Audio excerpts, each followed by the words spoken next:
Hello, my loves, and welcome to a new episode of Publisher's Brunch with Karis. My name is Karis Rogerson. I am the titular Karis of the title of this podcast, and I am here to introduce you to today's episode. If you hear screaming in the background, don't worry, there are children playing outside as they should. It is a beautiful Saturday in spring.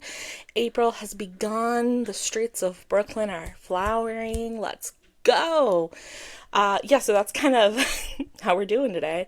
If you are new here, this is Publisher's Brunch. It is a podcast where I chat with romance authors and we talk as though we are at brunch together. So the format is very fun and quirky. We have an appetizer round, an entree, dessert, and a toast, and the questions are kind of designed to make sense at that time of brunch. So before we dive in, though, I'm going to chit-chat for a little bit. I would love to talk about how I'm doing. I have been so much better lately. If you recall from my last episodes, I was pretty depressed and things were really rough, and I've since been able to do a ketamine booster and things are going so much smoother, so much more just like, it's like a fog has cleared from my brain and I can actually, as the song says, I can see clearly now. The rain has gone. So, that's really great. In other news that I didn't know the last time I did an episode, or maybe I did, but I hadn't announced it yet. Whatever. I got to announce that I got an audiobook deal for my debut young adult novel, Nat and Cammy's Guide to Running an Undercover GSA, which I'm self-publishing in June. Pre-orders are live for that at Books of Wonder in New York. No matter where you live, you can put an order, you can get it personalized, signed, and you'll get a cute postcard with some gorgeous art that's going to come with that. So I'll put a link to that in the show notes, but feel free to head over to Books of Wonder. I am on the front page right under personalized pre-orders. It's really cute. I'm emotional. That's for a hardcover. If you prefer a paperback, you can get that, but you'll have to go through bookshop.org or Amazon or another indie bookstore. Just support your indie bookstores, honestly. I love them. They are the heartbeat and the backbone of publishing and of reading and therefore also of democracy. And democracy is struggling these days. Things are not great in the world. It is April 4th, like I said, it's the first Saturday in April. And it's just, we're at war with Iran, and I am always and forever heartbroken by the way we are bombing and killing and just being mindless and thoughtless with the lives of people who just so happen to exist in a different part of the world. And I find that really distressing and rage-inducing. And I will say that lately my reawakened mental wellness has made it so that I can access that rage and I can access the sort of push to do something about it.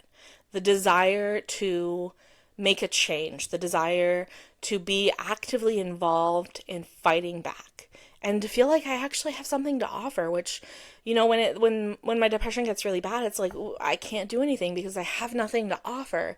And that's not true. That's never been true. And there's always something you can do. It doesn't matter how big or how small, whether that's, writing about it, talking about it to friends, family, and strangers, whether it's donating to mutual aid or various organizations that are doing good work, whether it's calling your reps or going to protests or going to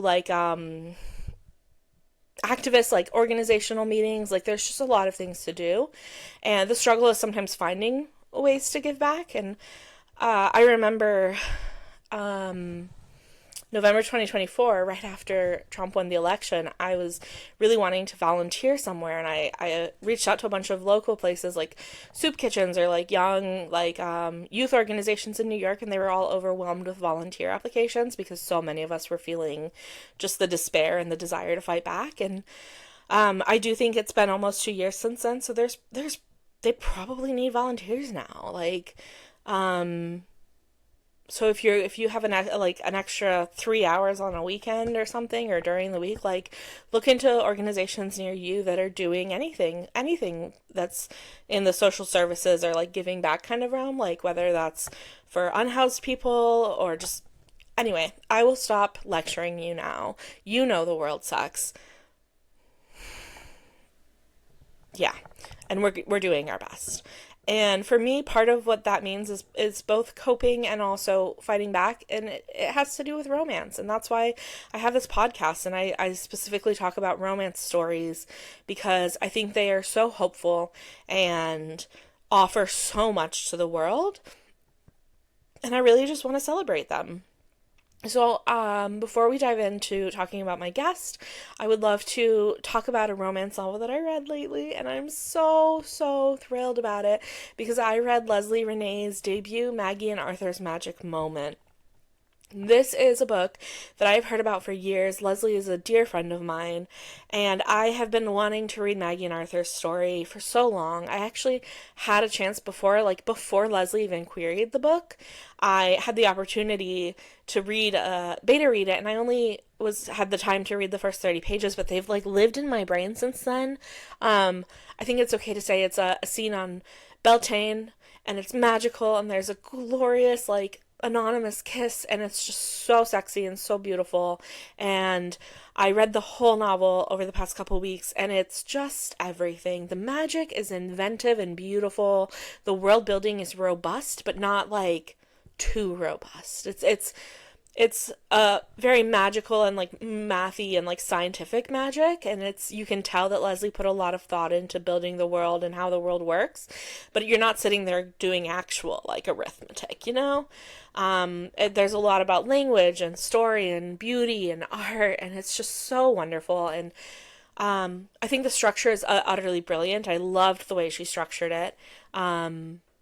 There's an only one tent sort of scene, if that's your vibe. It's just chef's kiss. Leslie, if you're listening to this, I love you, and your book is amazing. Speaking of amazing books and debut books, our guest today is Mackenzie Reed. Mackenzie is another good friend of mine, and her debut adult horror romance comes out in a couple of months. So let me go ahead and read her bio, and then we'll just dive into the interview. Mackenzie Reed is the author of books with heart, humor, and hijinks. She has a communication and media degree from Nazareth College and unironically enjoys long walks on the beach. Her young adult novels, The Rosewood Hunt and The Wild Trials, are out now with HarperCollins, and her third, Worse Than the Others, is coming in 2026. Her forthcoming adult debut, I Hope This Finds You... Wait? Her forthcoming adult debut, I Hope This Email Finds You in Hell, will be released with Berkeley Penguin Random House. Please welcome Mackenzie Reed to Publishers Brunch. All right, I'm here with the one and only Mackenzie Reed. Hello, Mackenzie. Would you mind introducing yourself and your books to the listeners? Of course. Hello. Thank you so much for having me. I'm Mackenzie. I'm an author of both young adult and soon to be adult fiction. My two young adult books that are out with HarperCollins are The Rosewood Hunt and The Wild Trials. They're behind me over here.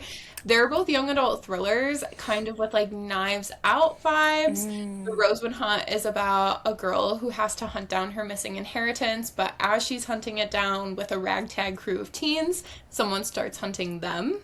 And then The Wild Trials is about an elite academy where students have to compete physically for valedictorian, and our main character starts getting sabotaged and has to team up with her brooding ex to figure out who.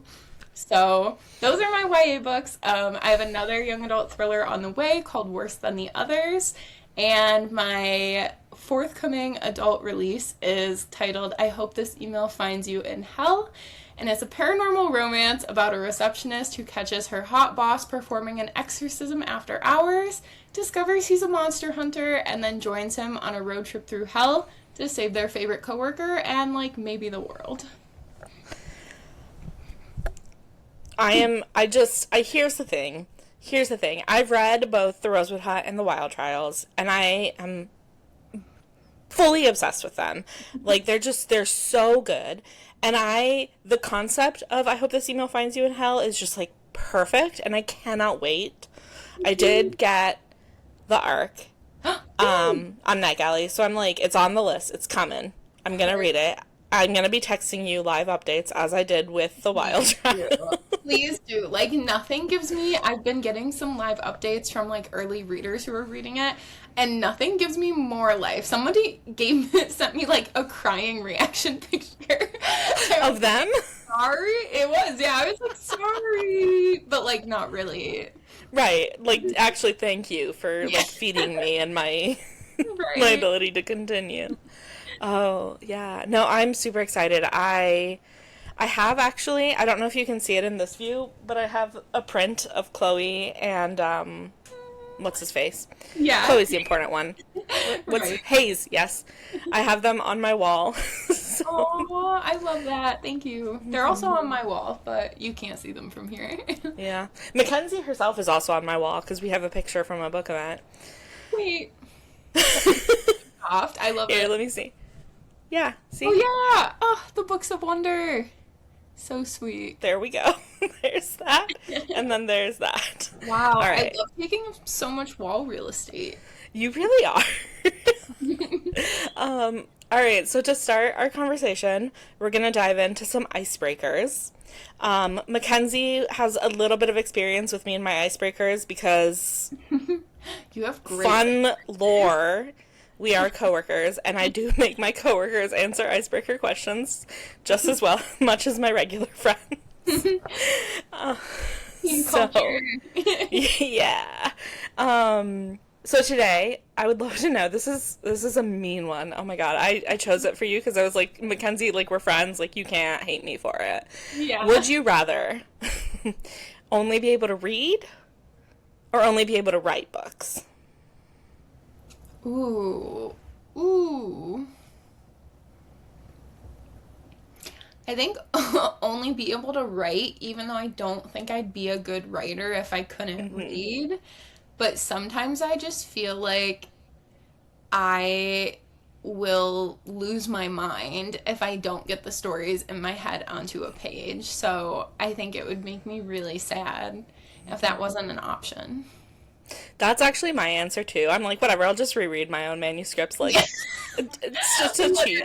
I mean, like, I'm a firm believer, like, you should write your favorite books. So I am kind of like, I'm writing my favorite books. I'll just keep rereading my favorite books. So Yeah. what's there to lose? Also, I love that like mentality. It's like the opposite of the like, here's my garbage draft mentality, I feel like, and I think it's I think it would be really healthy for me to embrace a like I write my favorite books kind of mentality as opposed to like here's some shit I put on a page. Yeah, definitely. I mean, I trust me, I have my moments where I'm like, here's this garbage draft. But I think like concept wise, it's like I always write the books I want to read, and then I spend so much time with them. I try every now and then I get sick of a book, but like for the most part, I don't really get sick of them, and I feel like that's how it should be because, Yeah. if you can help it. Obviously, some of us have to spend a lot of time with our books. So eventually you move on and get a new favorite book, but I try to keep the love always there and the gratitude that I get to do it. That's amazing. That feels like a very healthy mentality. Thanks. Yeah. One more icebreaker question. Is there a fictional universe that you would like to live in if you could choose from any other worlds? Oh my gosh.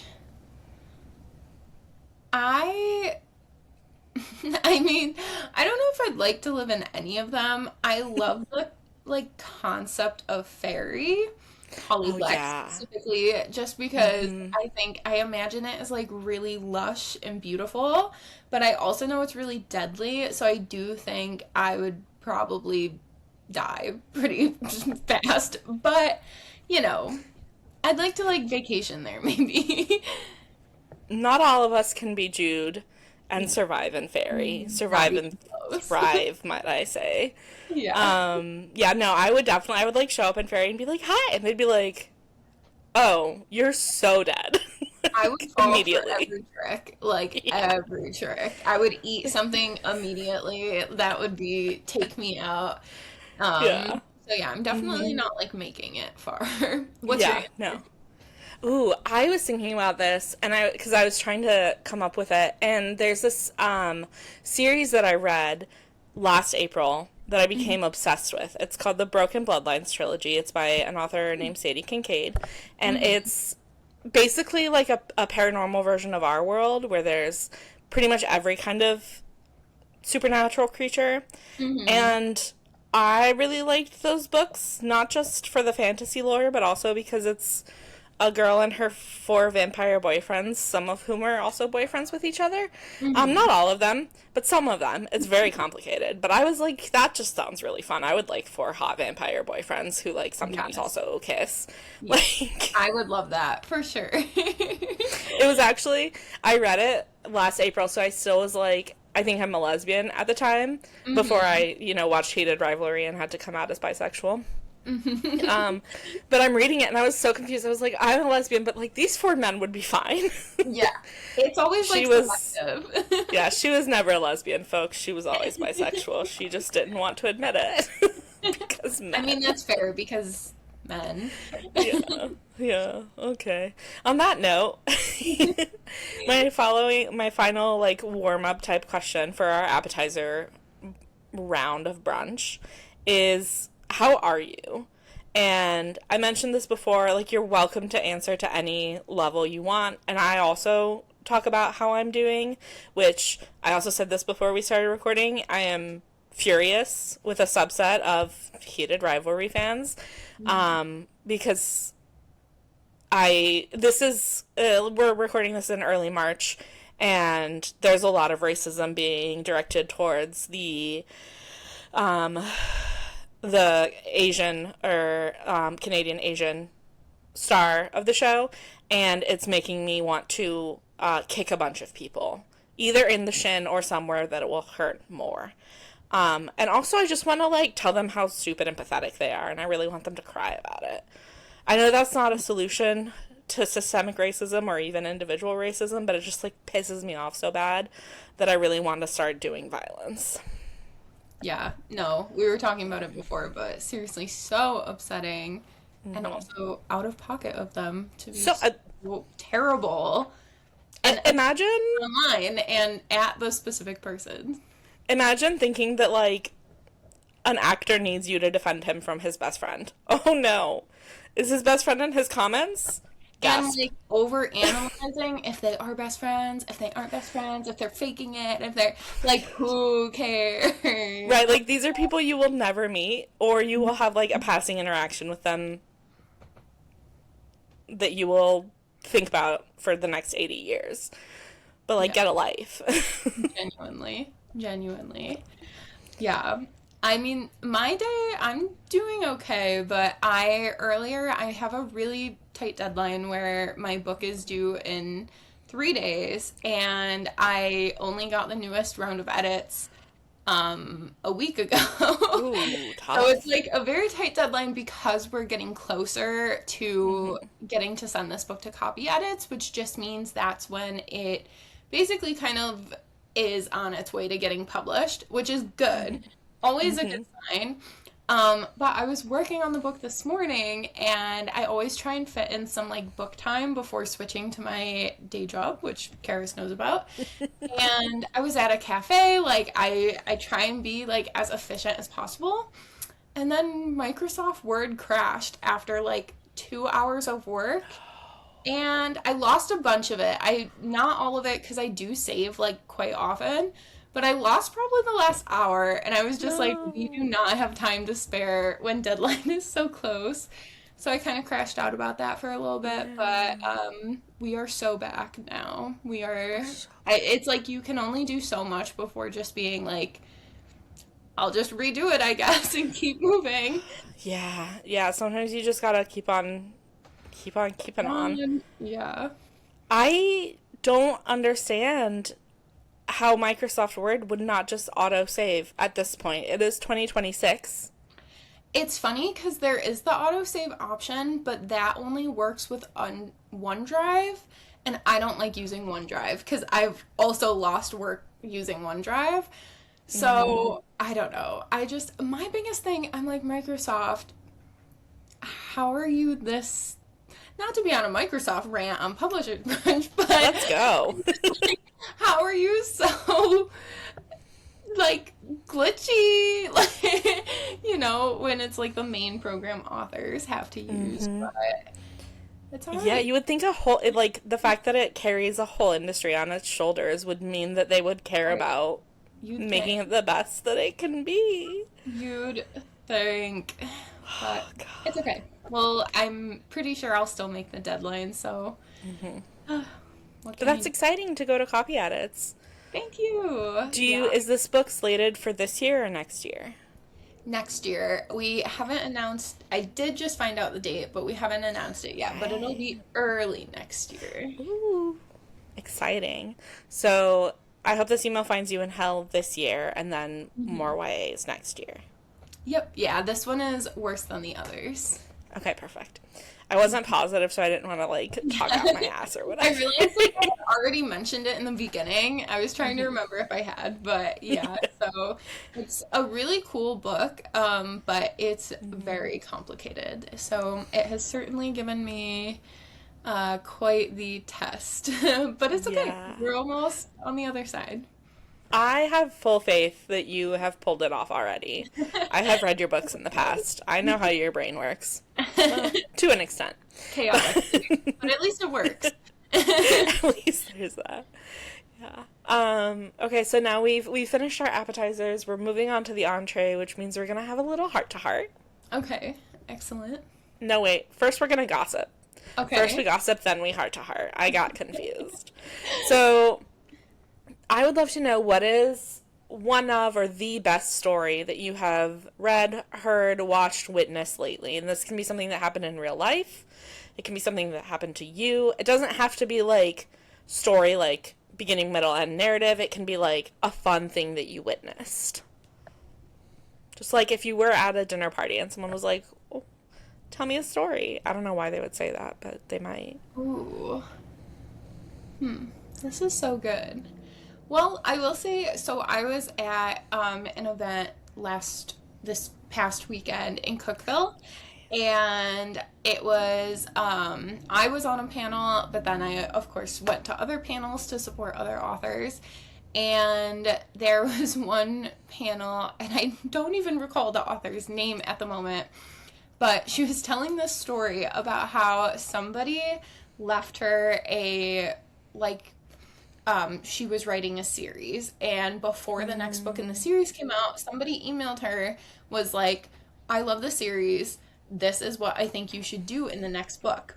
And they fully plotted out, like, the next book, and it was, like, in an email. I assume she didn't respond to it, and then obviously, like, she didn't follow it, because authors absolutely could not, even if you wanted to, you can't really take reader input to that extent. You can actually get sued for it. So, yeah. But then, literally, like, she wrote the book. It might have been written already, knowing how publishing works. And it came out, and she was at an event, and that reader came up to her and was literally like, I read the book, and you didn't include any of the things I told you to. And she was like, she was gobsmacked. So we were all sitting in the panel, and we were also gobsmacked. So I was very locked into that story, because as an author, like, I love when readers send me, like, messages about how they like my book, like, positive ones. And I even love when they send me, like, things like guessing what book might be next. But yeah, I don't know what I would do if that happened to me. I think I would just be like, didn't see your email, sorry. You didn't include what I told you to. Like, oh, I'm sorry, are you my boss? Yeah, and like, again, with publishing, a lot of times we write the next book before, the book before it even comes out. You know what I mean? Like, Yeah. we're working so far ahead. It sounds so confusing, but so I mean, chances are the book was already plotted like months or years beforehand. So yeah, it is just funny. I thought that was a funny story.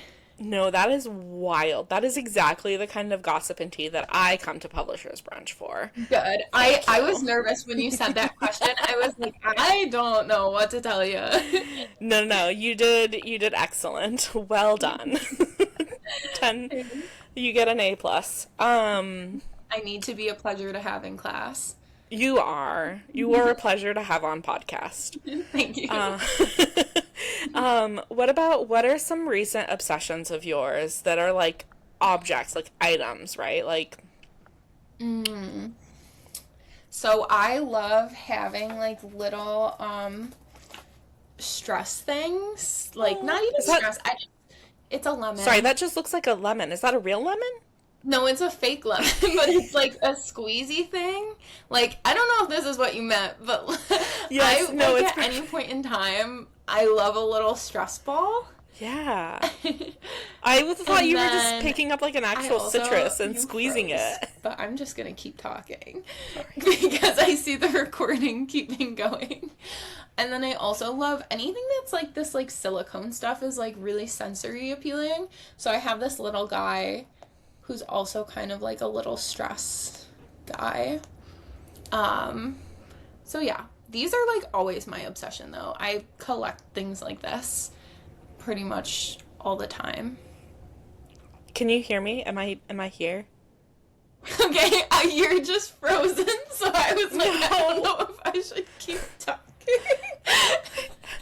Am I back? No, you're still frozen, but I can hear you at least. I couldn't hear you before, so Okay, we're that's getting I got some. like a little trying to reconnect pop up and now it's gone, so I assumed I was reconnected. I was never unconnected. Um, Well, you're like super pixelated, but okay. and it As long keeps as you like can hear glitching me, in and out, kind of. as long as you can hear me a little bit. Um, Can you hear me? yes, I can hear you. Very confused by what's happening because my Wi-Fi is Wi-Fiing. Um, Here, let's be Is brave. it okay on Or my end? yeah, I'm gonna put on my what's it called? Hotspot real quick because that's usually Okay. if my Sometimes I Wi-Fi can is freaking tell. out. Yeah, I was gonna say sometimes I can never tell if it's my Wi-Fi.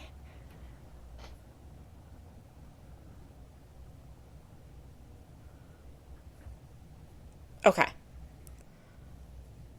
Okay. Okay, yeah, we're back to I'm like moving again. full. Perfect. Okay. Yeah, it's a little delayed, but I think we're okay. Okay, perfect. That was fun. I was talking at one point while you Yeah. were uh, while you were holding your squeeze toy, and then you were like, "I'm just gonna keep talking." Yeah, I like could not hear you. Oh no.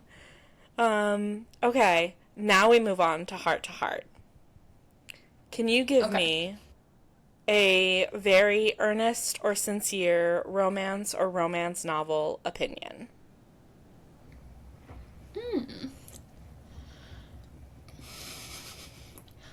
I think, and this has been really eye-opening as I've like become a paranormal romance author with my adult books. Um, Before when I was a young adult author, I feel like I didn't really know much about like adult in general. Um, but honestly, I kind of think romance books and authors carry publishing on its back or on their back, I guess. And I don't say that about myself. I'm new here. It's everybody who's gone before me. I'm not doing anything. I just showed up. But yeah, like I just came from an event that was primarily romance authors and like seeing how invested like romance readers are, how loyal they are and excited and the work that romance authors put in, whether it's fantasy romance or contemporary romance, rom-coms. Obviously, romance has so many subgenres, so I think everything like falls within it as well. But it's been so lovely to really see like what a huge community it inspires. And I hope that kind of answers the question. And I don't think it's a Yes. controversial take either. Like, I feel like a lot of people agree, but it's just been really lovely to discover on the adult side now that I'm in it. Yeah, that's so real. I started out writing YA contemporary without romance. And so I wasn't like in the romance world, the Mm-hmm. adult romance world especially. And over the past like 10ish years, as I have been more invested in publishing and moved into romance and stuff, I've really seen that that is true. That like romance readers are voracious. They're like really, I mean, and obviously there are subsets of any demographic that is like the exception to the rule, but I do think as a rule, for the most part, the romance readers that I have engaged with, the romance writers that I've engaged with, are very like supportive, uplifting, and just love the genre. And I think that's really special. Yeah, I totally agree. And of course, that's not to say like books without romance aren't needed and like appreciated as well. Um, but yeah, I think I wish romance got a little bit more credit for how incredible it is and incredible that authors and readers are. 100%, yeah. Um, what is a good and or hard publishing moment that you have experienced along your journey? I think we were talking earlier about how I really struggled with the wild trials, and that was the first time I ever had to write a book under contract because the Rosewood Hunt had been written like and fully edited and everything before we went on submission to editors. And the Wild Trials was my first time where I had to be like truly pretty collaborative in getting not just my agent to sign off on the idea, but my editors. And within publishing, a lot of times editors take the ideas up to like marketing and sales because they want them to sign off on them as well. So that was just really a hard point because I actually had pitched a book that wasn't the Wild Trials, and it's so hard to not take things personally when your ideas get rejected or when someone tells you like we just don't think this will cut it. And in hindsight, like everything happened for the best. I love the Wild Trials. I think it was the perfect second book to follow the Rosewood Hunt. But like from its conception to even drafting it, because I ended up having to draft it on a pretty tight deadline and I only had like 36 days. And that I'm a fast writer, but that was a little fast even for me. I did it, but I would not recommend it. That's And my wild. team's really sweet. And looking back, I wish I had just had the security and confidence to stand up for myself and say, like, I don't think I can do this healthily. Can we just push it out? And honestly, I think they totally would have because, again, they're very kind. But at the time, I felt like I had something to prove. And I was like, I'm going to write this book so fast and I'm going to be a pleasure to have in class and I'm not going to let anybody down. And looking back, I think it all happened for the best. And also, I hope that any like newbie authors know that they don't have to try that hard. Like you can like take care of yourself and advocate for yourself and not just like do it all because you want to look good. So I think that was just kind of a low part, but I came out of it and I learned a lot from it. And the book still ended up being well received by readers. So that's really all that matters in the end. That's wild. 30, did you say 36 days? It was pretty much Wild. written. So the Rosewood Hunt was about to come out in October, and I wrote the Wild Trials throughout September. So I'm also promoting the Rosewood Hunt Holy the crap. whole time as well. So yeah, I was like fully in a fever dream for it was 2023. So Yeah. Okay, that makes so much sense that you were in a fever dream. Like, I can't imagine. I think I would have just yeah, passed yeah, out. Um, yeah. You broke up just a little bit there, but yeah. we're okay. We're so back. Um, can you share some romance novels that you have read and loved of late? One of my favorite romance novels is my friend Eleanor Clover, and she's written young adult contemporary novels, and then most recently her adult contemporary The Heartbreak Hotel. just came out. And I love that book. Like, I love everything she writes. She's one of those writers where you just, like, completely feel what she's going for the whole time. And I have yet to read a book of hers that doesn't make me cry. So I love that book. And then a new romantasy book I've recently read. It's like romantasy urban fantasy. Is Half City by Kate Golden. So good. I devoured it. It's like really reminiscent of like Shadowhunters and Buffy and Ooh. anything that was like urban fantasy, paranormal, I would say. So yeah, that's one of my recent favorite reads. Nice. Those sound great. Yeah. Yeah, What I haven't read too much is... else just because deadline. Yeah, that's so fair. Um, what is a bookish or research rabbit hole you found yourself going down lately?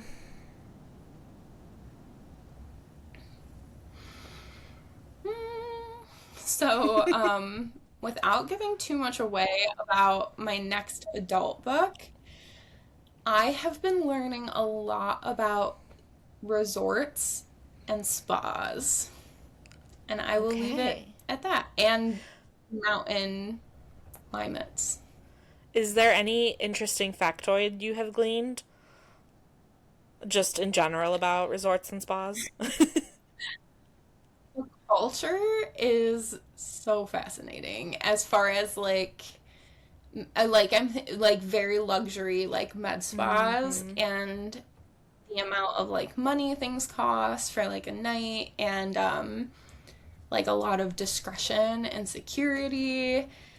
Um, so yeah, it's just been very interesting to, as somebody who like has never been to a spa, Yeah. it's interesting to kind of learn how some people live, I suppose. Money does change things, she says groundbreakingly. Uh, First Yeah. person in history to notice that Girl money just, changes how you live. yeah, Yeah. literally. Okay. So we're at the toast portion of our brunch now. We've had some heart to hearts, we've gossiped, we've had a lot of fun. We had dessert, and now I want to know if you had 90 seconds and were given a soapbox to literally, and like the ears and eyes and hearts of the world are for you to listen to. What is a non-bookish soapbox that you would give on? What? That you Oh would my, spiel?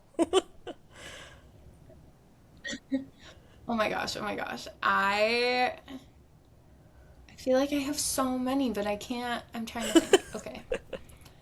Um, Honestly, I mean, I feel like soapbox is probably the wrong word, but like something I could talk about forever because I'm just really deep in it. I'm really deep in my like sourdough, like bread baking Yes. phase. And I feel like my soapbox is that people make it so complicated and it is like not that complicated. Like for so long I didn't do it because I was so afraid of a starter and then like how you have to feed it and do like stretching bowls and stuff like that. And then I watched this one person who like really dumbed it down on TikTok and I was like literally anybody could do this. And now I'm very pro like if you want to make your own bread because it's kind of fun and actually really easy. Very nice. Okay. Yeah, I always thought to make bread you needed like a bread maker and all sorts of ingredients. So I have been afraid of bread making my whole life. So, did I freeze Sorry, you again? cut out. Can you repeat I knew that? it. I was like, I'm not seeing any recognition in her eyes. I was just saying, I always You were thought bread like making was skipping. scary. Sometimes I can like I mean, yeah, I thought the same, but no, it's so rewarding. Like something, I guess this is bookish adjacent, so sorry if this is like the wrong soapbox, but I think it's so important that if you're Yeah. pursuing like a publishing career to have other activities or hobbies that can like you can progress in because then if you're not hitting whatever, honestly, most of the time made up milestones are in publishing, you can hit milestones somewhere else and still feel good about yourself. That is the most, what's the word I'm looking for? The most, like, actually good argument I've heard lately for having a hobby. You might have convinced me. So, I highly recommend. Doesn't need to be bread baking, but there's just plenty to something. choose from. Yeah. Just do anything, Karis. Okay. Do you have any exciting news, updates, events, anything upcoming that is exciting for people to look out, to be on the lookout for? So we just recently revealed the cover for the US and UK editions of I Hope This Email Finds You in Hell, and it's also on NetGalley for both books, but I believe we're going to be getting physical copies soon. So I'm excited for the advanced, like, physical arcs to come. So I'll definitely be posting when those come and probably doing a couple giveaways. Oh my God, yes. And this ties into my last question, which is just how can people find you? Where should they follow you to get updates on those giveaways? And how can they best support you? I am most yappy on Instagram and TikTok, where you can find me at Mackenzie M. Reed for both. I occasionally post YouTube videos at Mackenzie Reed Writes, and I also now have a Substack, which I hope to be more yappy on as well.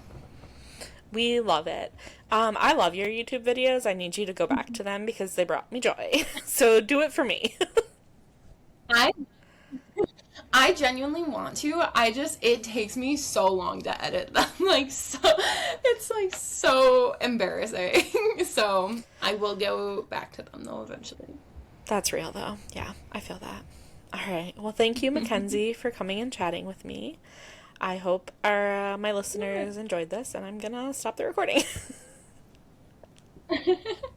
Thanks for having me. And that's all for today, cuties. I hope you enjoyed this episode. I hope you got something fun out of it, whether that was a story, a book rec, or an exhortation to find a hobby, which is what I need to be focusing on. Please go ahead if you liked this and if you want to support Mackenzie, go ahead and pre-order. I hope this email finds you in hell. It promises to be a rollicking adventure. And I hope you have a wonderful weekend. Love you.